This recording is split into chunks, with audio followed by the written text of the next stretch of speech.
Right.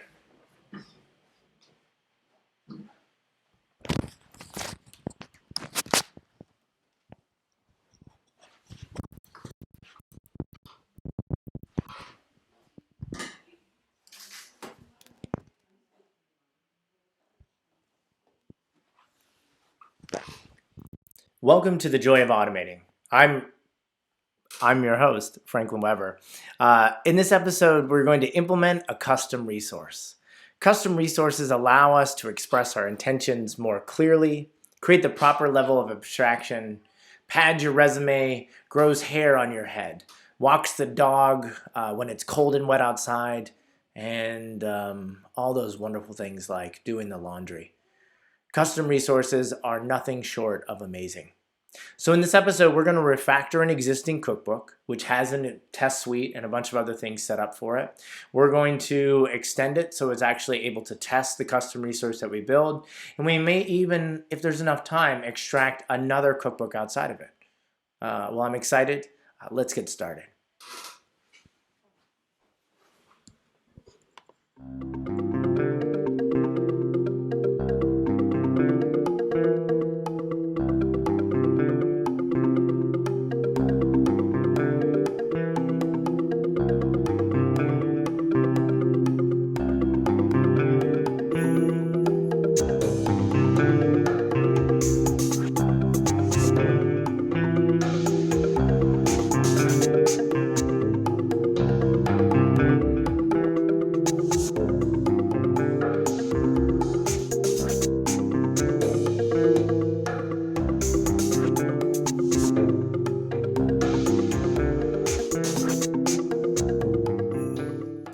All right, welcome.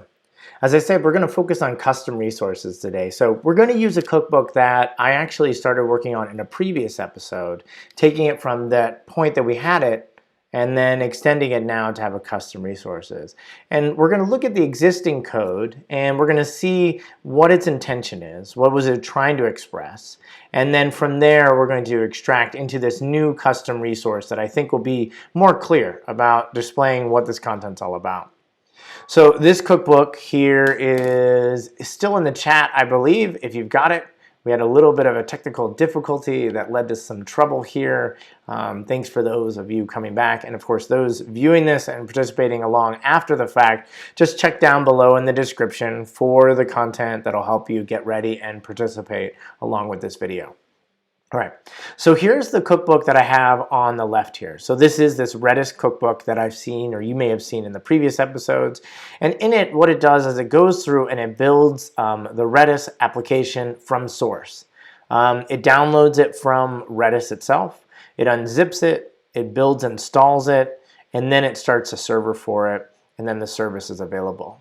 So before we get started, let's just run our test suite to make sure everything we have running is set up correctly. So I'm going to switch over to the command line and I'm going to run RSpec to run my test suite. All right.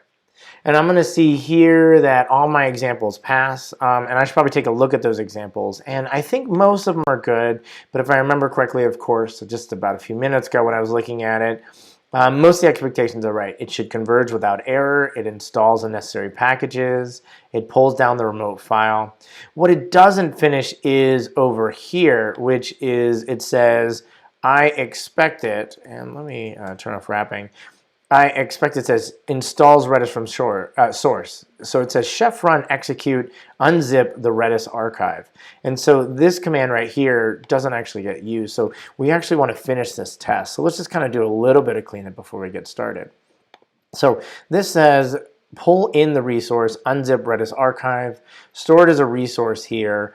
And then what we want to do is ensure that this resource gets called, because actually this resource doesn't take action unless the remote file resource, right? That notifies line that we see up above here. That notifies line is the one that essentially tells us to run this resource. And then this one notifies this resource right here.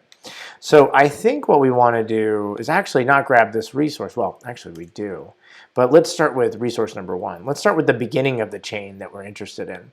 So in this case, we want the remote file resource. So I'm going to grab the remote file resource, and we're going to do the tmp/redis 2.8.9.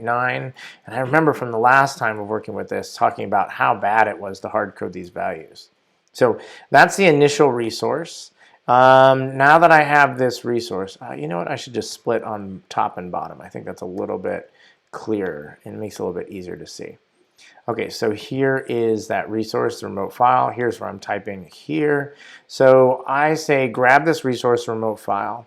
Now I want to say expect this resource to notify the execute resource. Now I don't remember the syntax here. I don't remember it clearly, or at least automatically. So I'm going to go to the documentation for Chef-spec, and I'm going to look for notifies.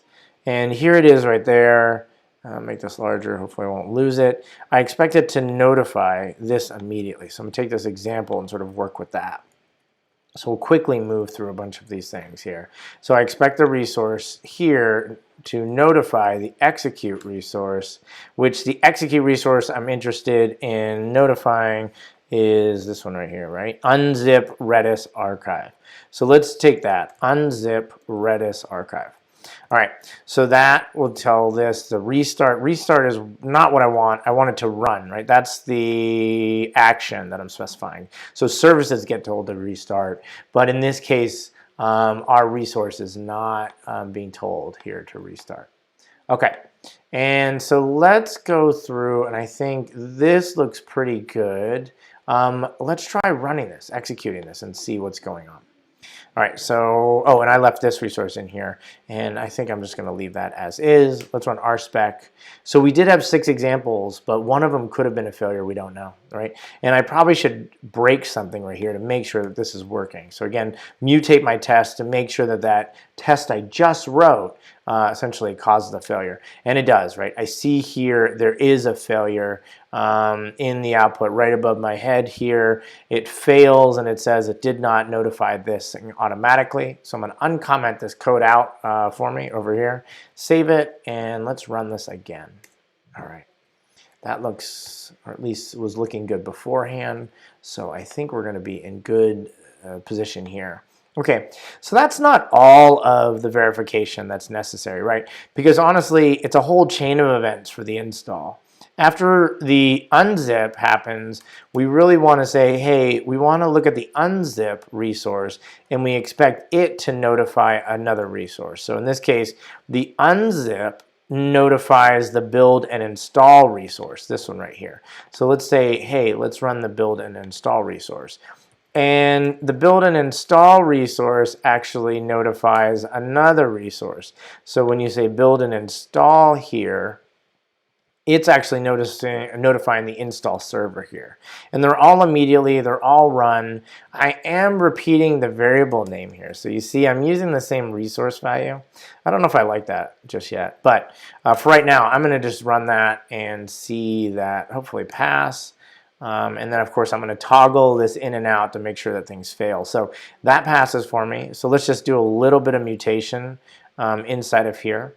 So let's close this editor thing down. So here I'm going to comment out this notifies line. So I should see a failure. Now this is what I don't like, is that if any one of these things fail, right, when you set up expectations quite like this that I've done here, if this one were to fail, I don't know if this one's going to fail or this one's going to fail. I'd never get to those expectations. So I don't like this. So it feels strange to kind of have them separate because they're so important and they do express the same concept. But it's hard because they're going to block each other in terms of their ability to represent the error that they might be protecting against. So I'm going to paste this and I'm actually going to write them all out. Now, they shouldn't all be called install from source. So let's undo this one just right now. Let's turn this into just a single one, right? Just the first one. Let's turn this in just to the second one. And then let's just make this the third one. So I think, oh, I didn't do that right. I think I deleted one too many, or the wrong one, right? Build and install. The second one here is actually the unzip Redis. So I got a little too crazy in my unzip Redis, build and install, right? unzip Redis. There we go. And then build in install Redis, install server Redis. So install server Redis.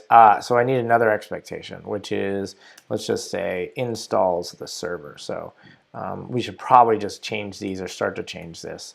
So my copy and pasting is not a great way to go here. So I expect not this one, sorry. I expect the build and install, all right, to call install server. Oh, actually, that's what's doing this up here. So let's just call this one the Redis server. All right. So this says Redis server. And now we can sort of look at each of these expectations separately.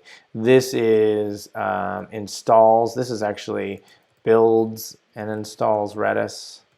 And that'll make sure that the command line's available. And then this one unzips the Redis from source. Unzips Redis from source.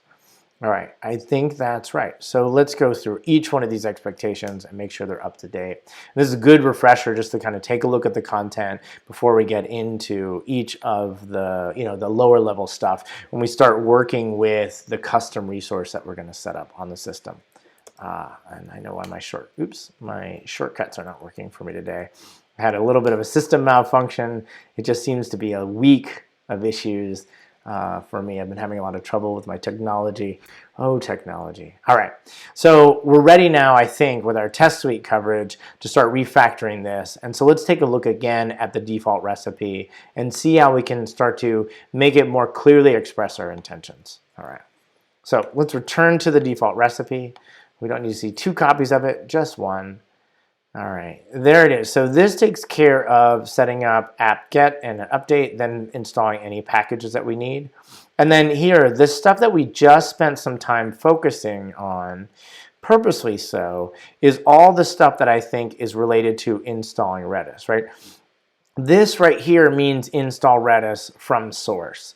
So I think if we were to write this more clearly, I might write something like Redis 2.8.9 maybe. Do end, and I'd probably just say action install, right? That would be probably the action that I would call out for this. The other thing that I would also point out is that we are installing this from source, not from, like, say, a package, which generally I feel like the package repository is the default for the operating system. And because we're not using, say, that operating system's package repository, I don't think everyone is going to want to go out to the web to download this Redis thing.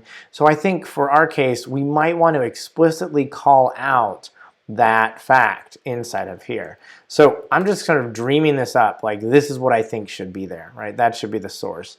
And I think, of course, that probably should be a secure location. That's something that's very important. But for right now, just for our testing purposes, I'm going to leave this as this unsecure HTTP location. All right, so I think that would be it. That would make sure everything is set up for us. That doesn't start the service, but I think that's okay. We don't want the installation to take care of the service. So if I were to write this, I would just want to make sure that this just works, right? This should be the dream-driven development way of approach, that this would take care of all this code right here. And let's make that happen over the next few minutes. Okay, so I've written this resource right here. I'm just going to immediately comment this code out. Well, let's see. What's the best tactic I think would work here?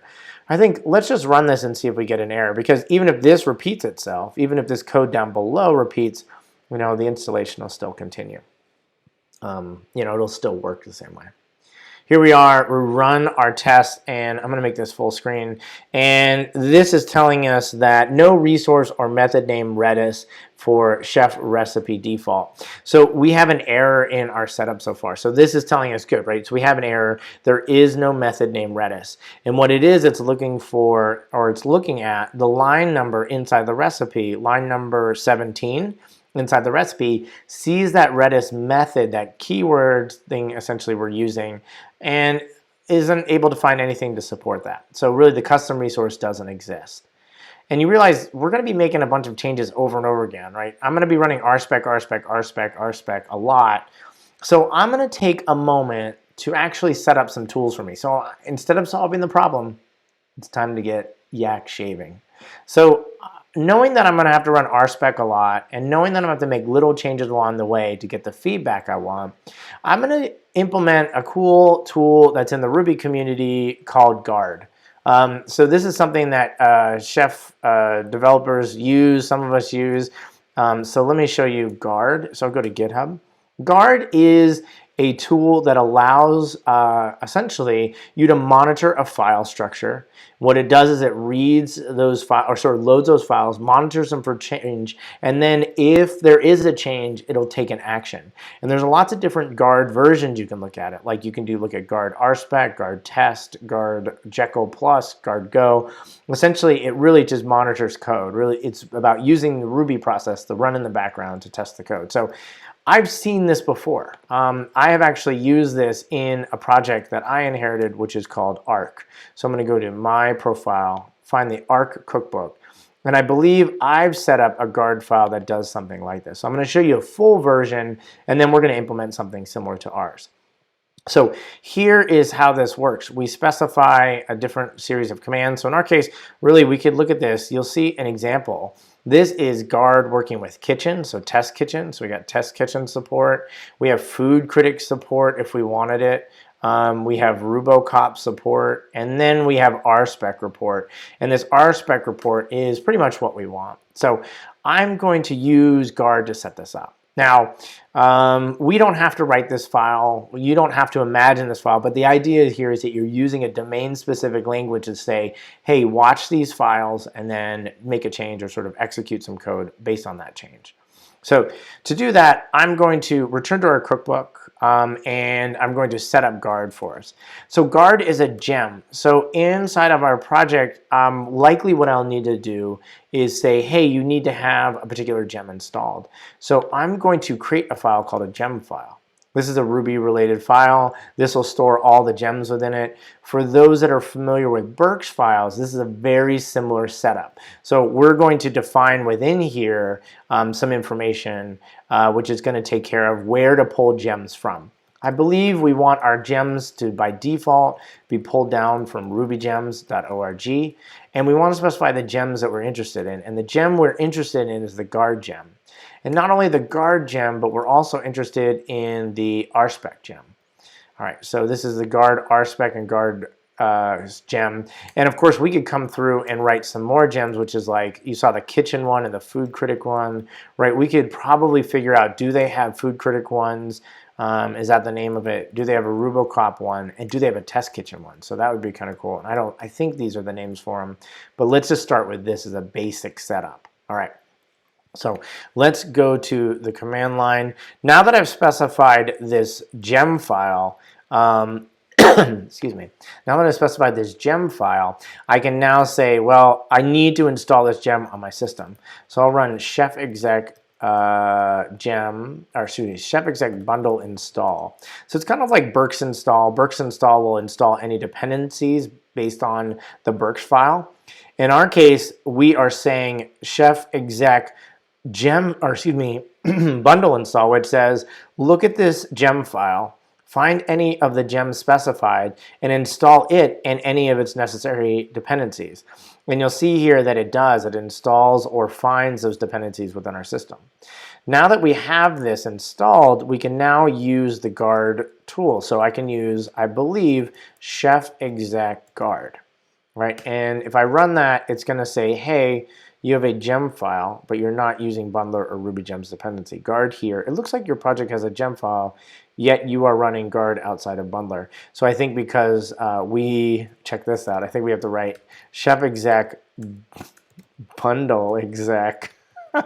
Does this even work? I don't know. No Guard file, please create one. So let's run bundle exec Guard init. All right, so that's using our chef development kit, loading up its environment of all the gems that it has installed, and then further on top of that, loading up essentially the gem files environment on top of that to run Guard and things like that. So we probably could get away with less. We could probably just do chef exec Guard and just ignore that warning that it might give us. All right, so it tells us the Guard file already includes the RSpec Guard. So let's take a look at that Guard file. All right, so here's the Guard file. You see that it automatically generates it with a bunch of different content in here. So that's kind of nice. It says here's a bunch of other things you could do and bring in. I'm just going to delete the comments here to make this a little bit clearer for us.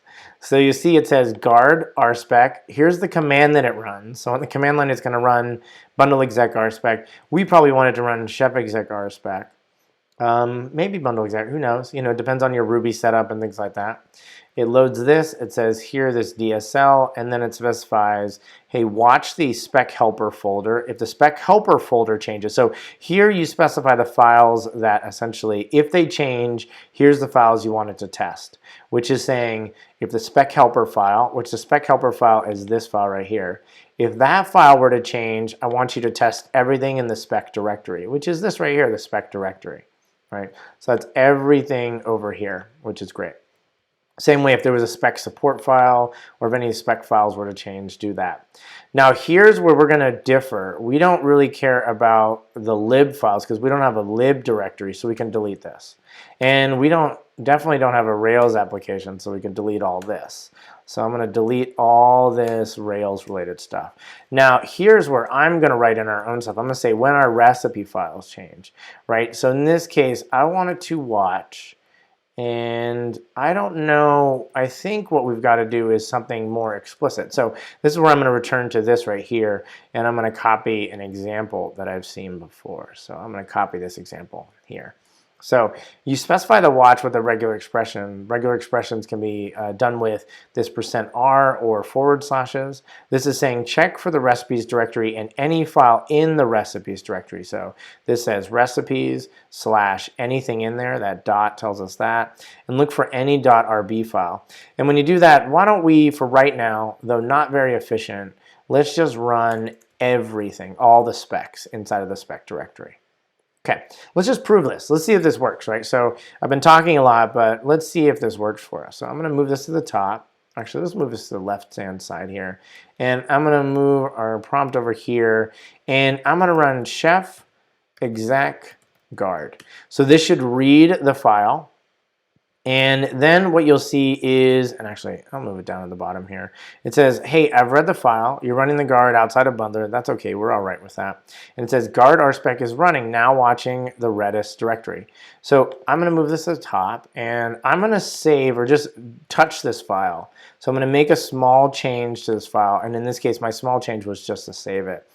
And let's see what happens. It says running spec, but I don't see any value or output coming out of it. Oh wait, there it goes.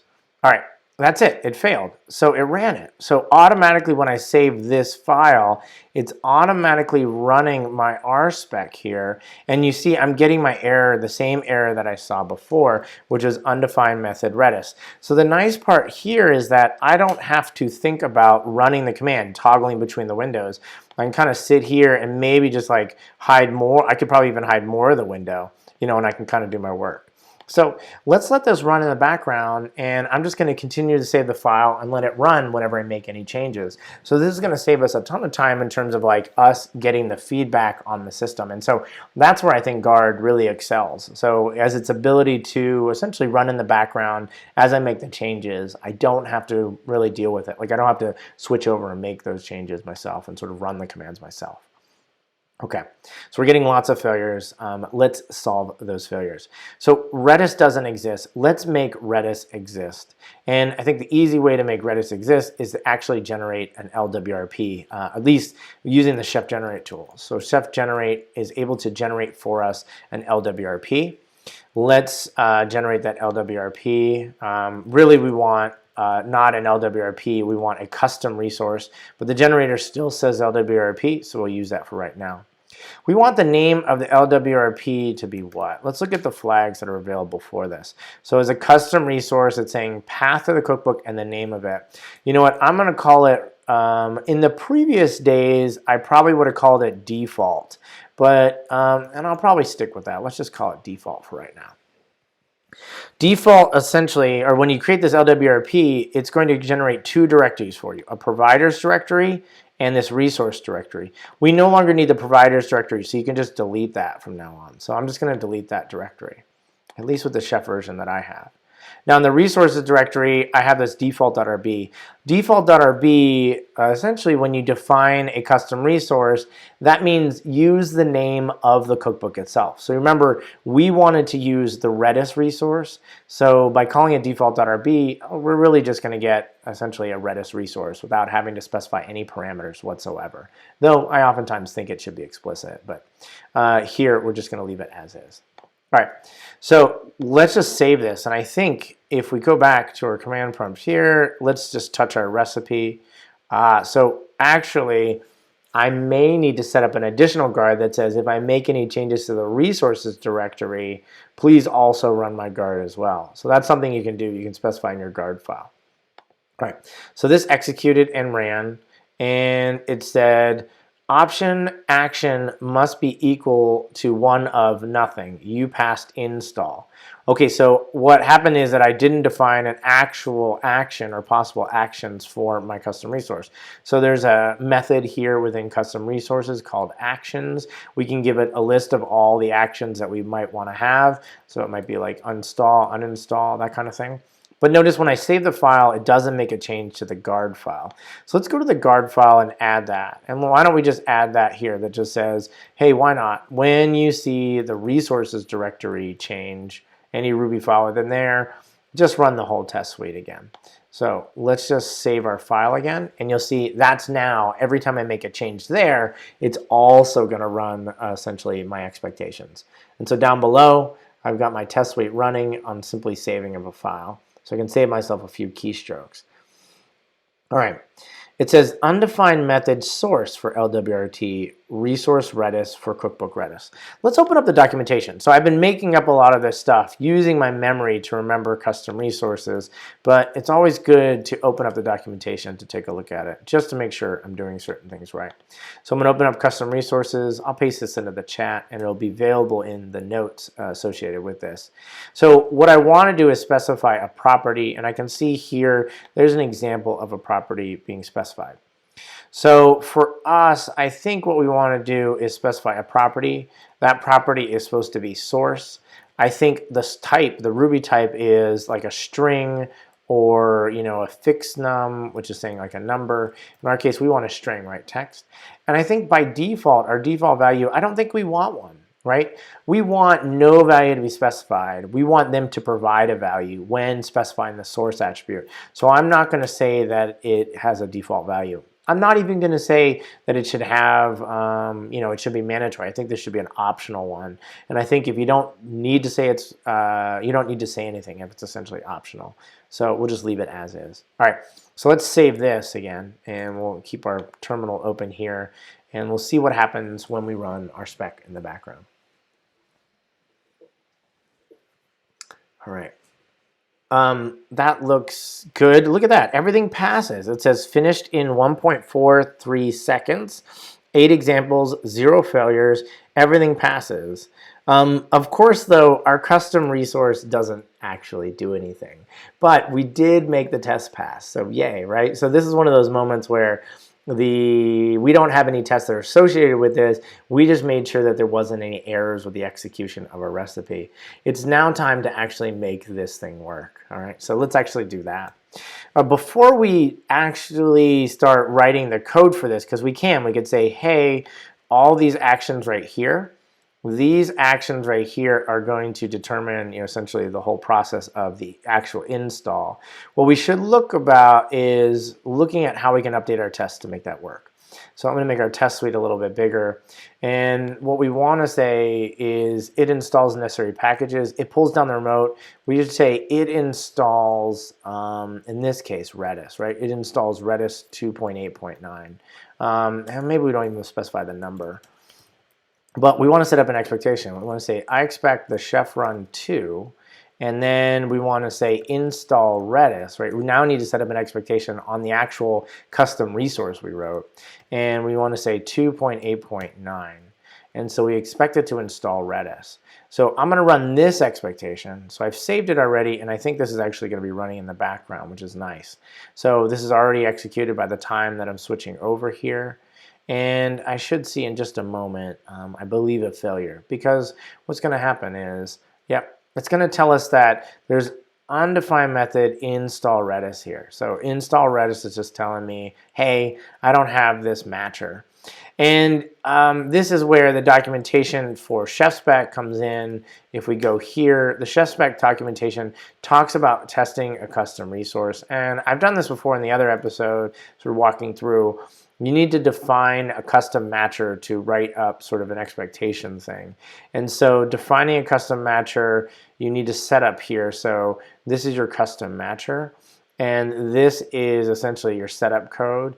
Usually you put this into the libraries folder if you have a libraries folder. I'm going to create one and I'm going to set up my matchers.rb and we'll write this little bit of code here. All right, so I don't have a libraries folder. Let's create one through this interface here. So I'll make a libraries folder. Inside the libraries folder, I'm going to make a new file called matchers.rb. It's just a convention. And I expect it to install Redis. So for every one of the actions that we define, right, install, uninstall, we're going to have to come back here and build a custom matcher. And what we want the resource matcher is, this is the name of the resource, so this is Redis. We want the action to be this, and we want this message here. And really it's just message. It's, I think down below, they just call it resource name. Right, so let's just call that resource name. All right, so let's see this. So I just saved this, but again, this libraries file is not going to trigger a launch. So I could go through into our Guard file, right? I could change our Guard file so that it specifies, hey, every time I make a change to the libraries folder, which might also be good, why don't you run our, essentially our tests as well. So any Ruby file inside the libraries file. And you can always just run this manually by pressing enter. If you press enter within the Guard window, it's automatically going to run all your specs anyways. And so that's one way of doing it. But as you see, I'm noting that if I make a change to libraries, I should probably run all my tests. If I make a change to my resource directory, I should probably run all my tests. Not terribly efficient. We probably get a little more exact with our testing, but I think this is a pretty good setup. And let's just leave this here because it's going to make it us faster, just move faster. All right, so now we see that 9 examples, 0 failures. So this is passing. So we've got the matcher set up correctly. This is really just taking care of that. It says if we have chef-spec loaded. So if the gem chef-spec gets loaded, it's going to load this constant called chef-spec and of course make this available. So our spec is now working. This now calls. The thing is we don't want, or at least now really, we want to just kind of make this true. Like, will this work? So I'm going to go over here to this and I'm going to cut this code out and I'm going to save it, right? And I should see a failure when this runs because I have several expectations that these resources are being used, right? We spent a little bit of time at the beginning of this really trying to make this work. And in this case, all those expectations should now fail because they can't find each other. They can't make, you know, essentially they don't work at all, right? When attribute is default, pulls down the remote file, fails, unzips Redis, fails, builds and installs the server. So all these failed. So I'm going to move these now into our custom resource. And I'm going to place them inside the install action. So let's place them inside the install action here. So within resources, we specify all the possible actions, and then we can specify the action itself that goes in. And it seems that I accidentally copied some code while sort of highlighting the command line there. So let me copy and paste the original by backing out just a moment.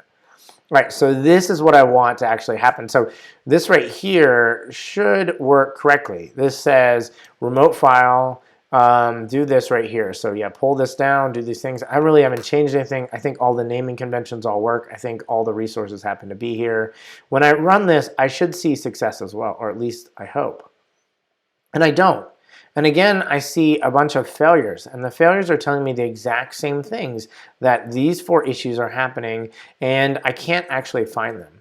And the reason for this is that you have to, when you define a test here, if you wanted to test the inner content, sort of the inner workings of a resource, right, this custom resource, like inside of here, if I want to open this up and look at the contents of it and really test these lower level components of it, well, what I need to do is specify a flag or an option that says steps into.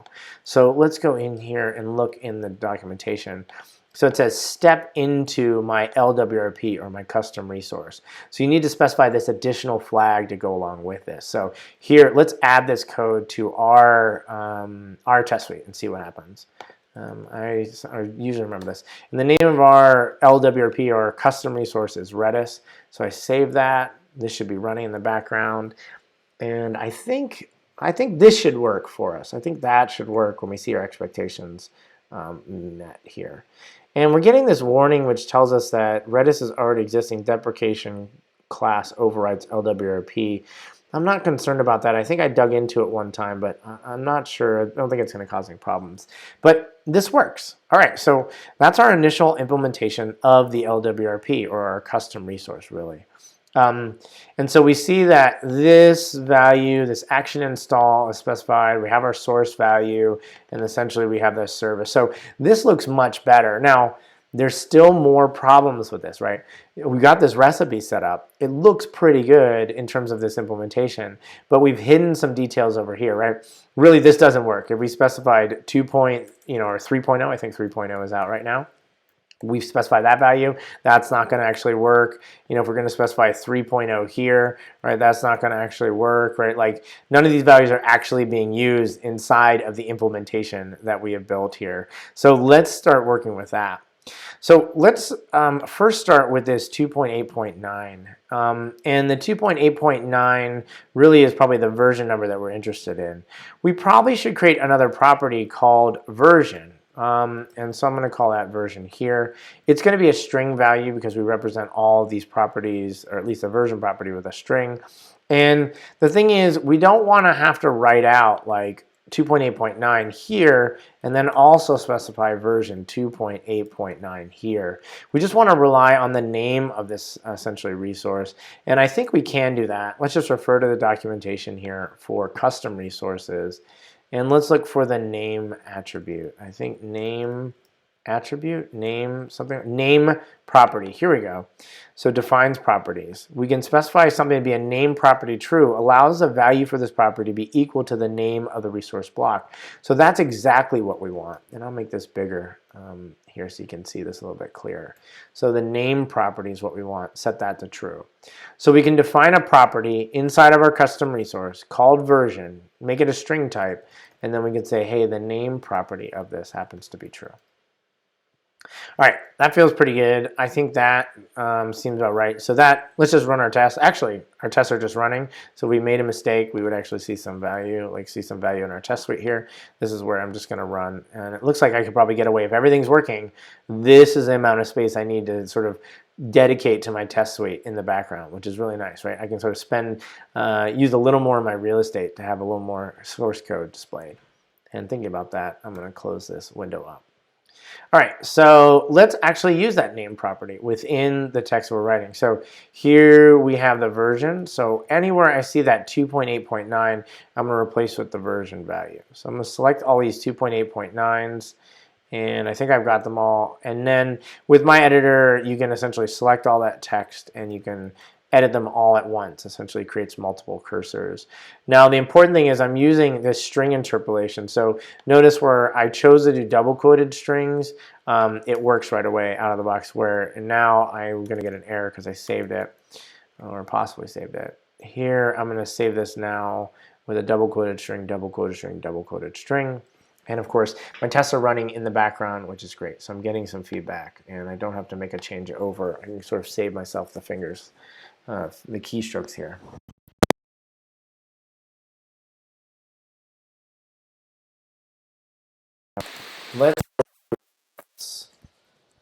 All right, so now we've got this working, and it's working pretty well so far. So something to look at now is really to take a look at, so we've got the version implemented, and we have the version here. We need to look at actually using the source location to pull this down. Now we don't provide a way to actually build it from packages, so we may want to make that a mandatory attribute, right? That's something that we might be interested in. Now I use this source field here. The thing is, I can't, and here's a trick, I probably can't use the word source here inside of this. So let's just look at this for a second. I'm going to comment this out. And then, actually, it does comment out, but I think Adam is not showing this correctly commented out. I can specify source, but then if I say source, which source does it mean? And so here's one of these moments where I'm going to say require pry, binding.pry, I'm going to take a moment in the execution.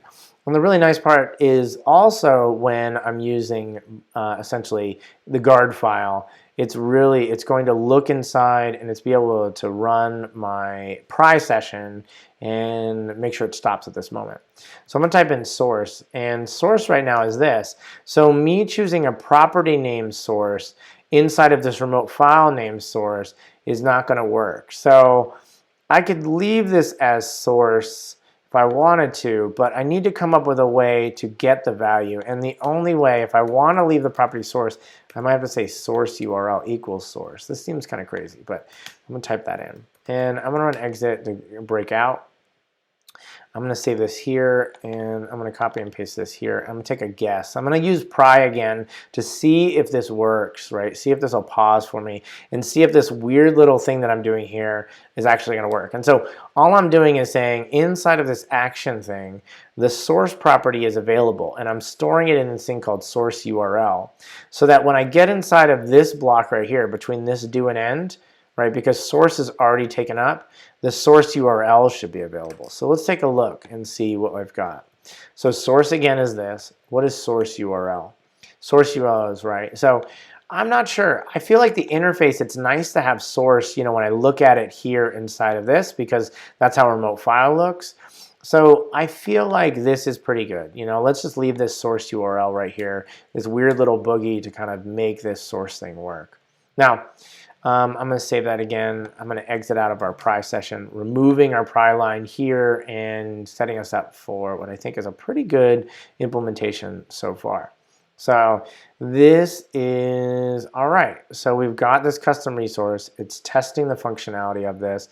And now if we wanted to, we could see this work on various new versions. So this is something that might be interesting to check. So right, we built this custom resource and we see it working for this one version. If we look at the test suite for this, remember this is using 2.8.9, and of course it's using this here. So we could say something like, hey, let's set the version. So this is something I've done in the past. I said let the version be this. Let's put the 2.8.9 in a let variable, the sort of let helper here. I'm going to use the version value everywhere I see 2.8.9.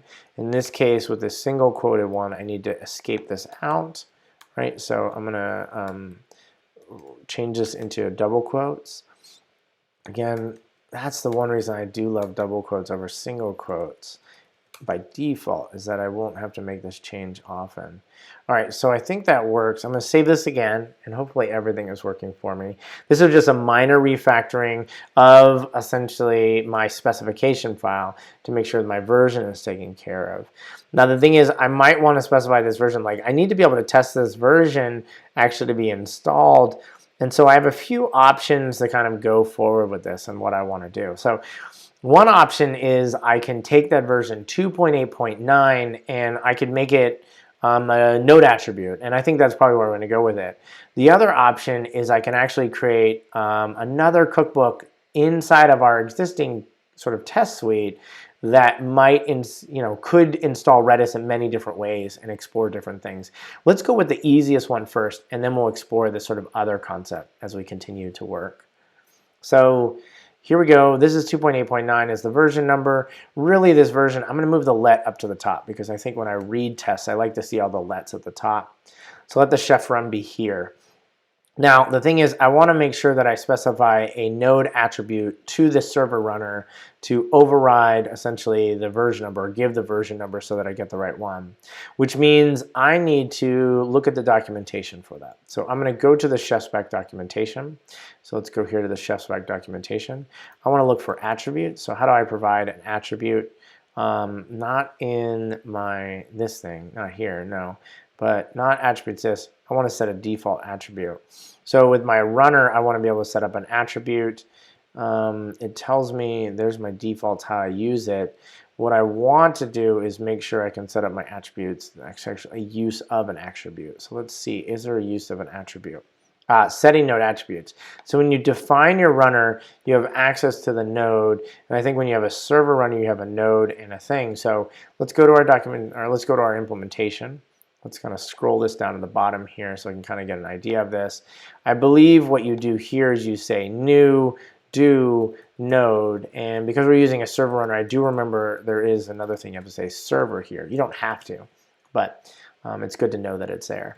And I can say node set. Now I don't know what this sets it at, default level or what. I'll have to figure that out.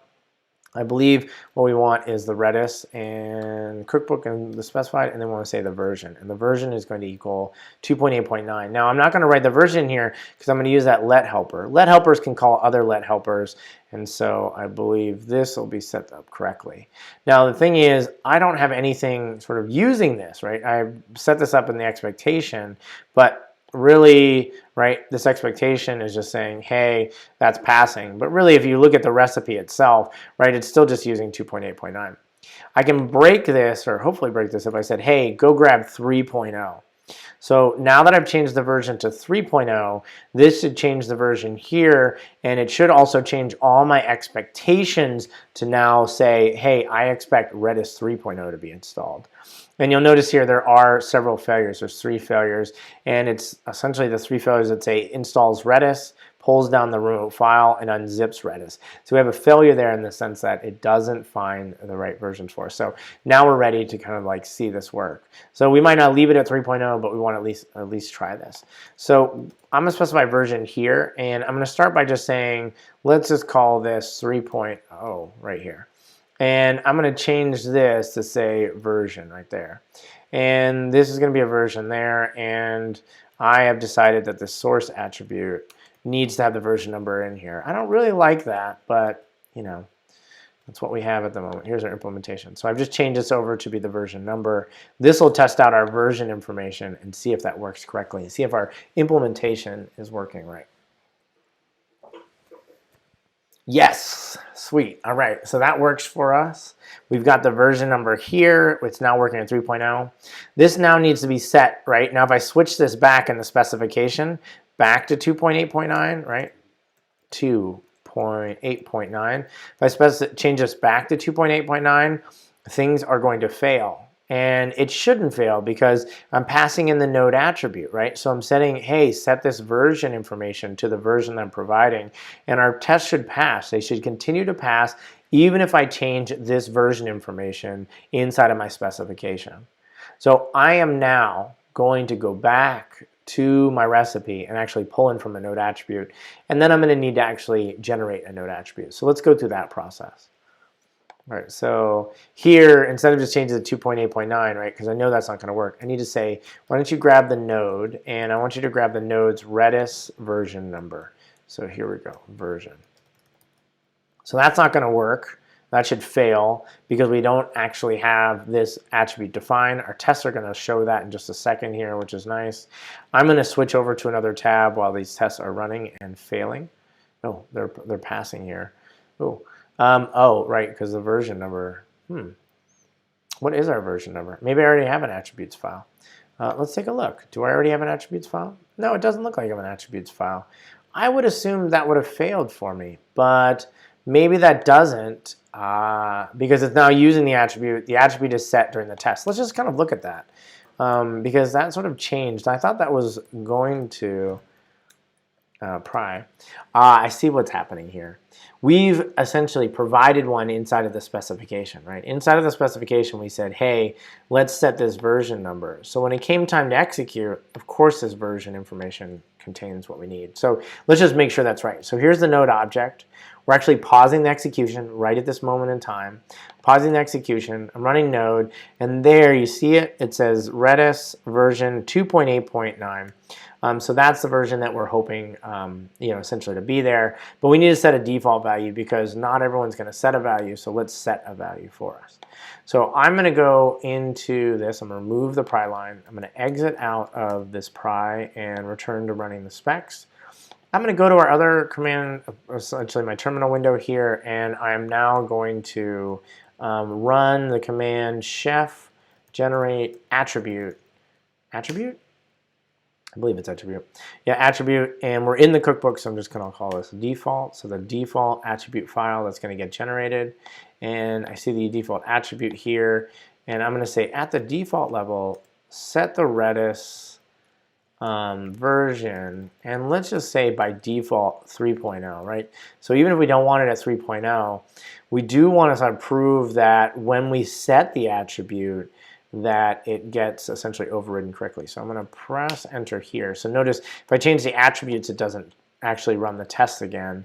That's probably a mistake as well. So this is going to run. Let's just make sure there's no errors. And of course, if there aren't errors, what we want to do is actually update our guard file to make sure that when we make changes to the attributes, that they also run or execute as well. So we see that there's no errors, everything passed successfully.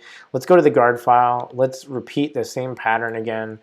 And let's say, hey, whenever there's an attributes file, I'll also run everything in the spec directory. Why not? And I think that's useful, right? Like your attributes, if you make changes to them, could have dramatic effects across all your specs. So it's important that you actually run across all these specs. So this guard file saved us a bunch of time in terms of executing, and I think this is a good choice in terms of adding all of these locations to it.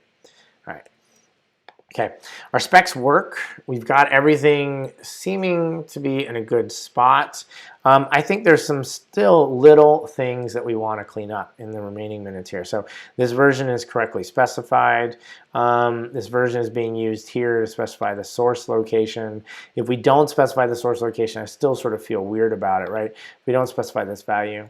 The other thing is, if we specify Redis, do we really need to say action install? That's one of those things that we could get a little more picky on in terms of the implementation of our custom resource.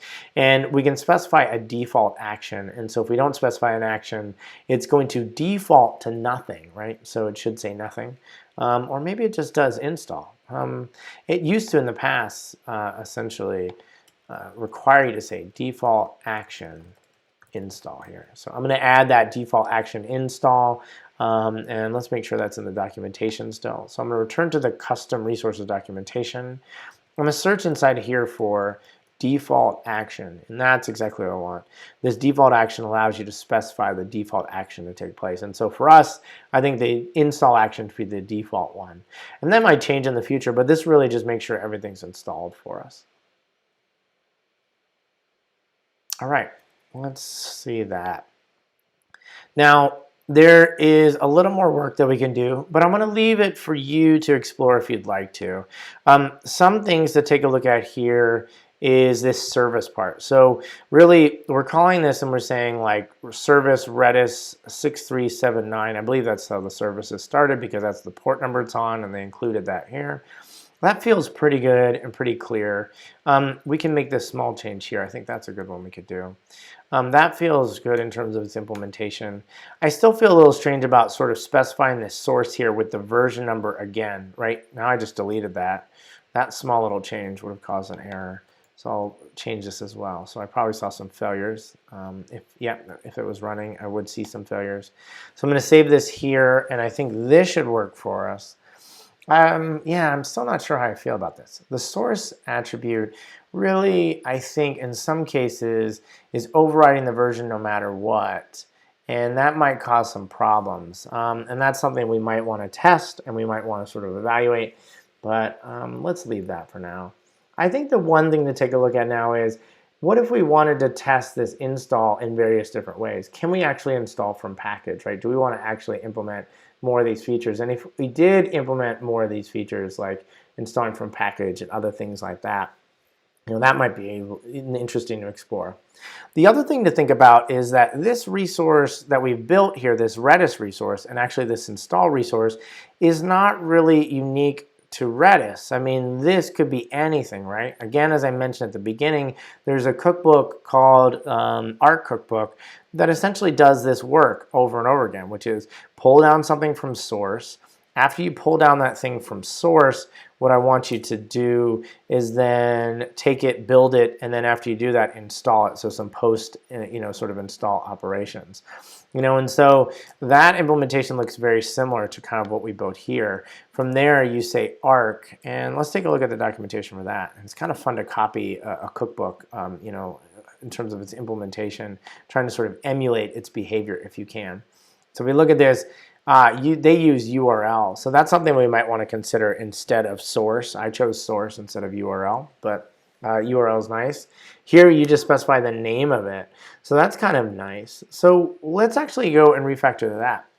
I think that's something we want to try. What if we change this to Arc? And we'll just call it Arc. We'll say Redis as far as the name of the thing that we want to install. And then we're going to do this. We're going to use our source. So we're going to do a slightly different version of it. So just to kind of take this a little further, and then we'll specify that version number in the source here. All right, now we don't have an Arc resource, we don't have an Arc essentially matchers, we don't have any of the Arc stuff that essentially is going to make this work. And so this is something that I'd like for you to try out, is to take this, essentially this custom resource that we initially started with, and maybe start pulling it out of here, right? So this is common functionality that could exist inside of another cookbook. And that's something I think would be really powerful. So should we move it out to another cookbook? We probably want to start first by putting it inside of the existing cookbook, making sure all our tests pass in the same way as they did before. But then, we might want to try this cookbook out with another sort of implementation. So this might be premature in some way, but again, this sort of yak shaving procedure is kind of useful and fun to kind of see and sort of build something along the way. All right, we're just about out of time. I want to thank you very much for you being here. I hope you got to see a little bit of custom resources and their ability and power to really show more sort of refined sort of level of code. And hopefully you got a little benefit if you haven't already seen Guard. Guard's a powerful tool and essentially utility that allows you to set up these sort of watchers that will make sure that you can run your test suite in the background and get some feedback right away so that you can continually be running your test. And that's another good reason why I like unit tests oftentimes when I'm doing little development before checking in things, as I make my small changes. And so running Guard in the background just even makes me a little bit faster because then I don't have to return to the command line, remember to run these commands. It's constantly watching for me, constantly giving me feedback. All right. Thank you very much. Have a wonderful day. Happy automating.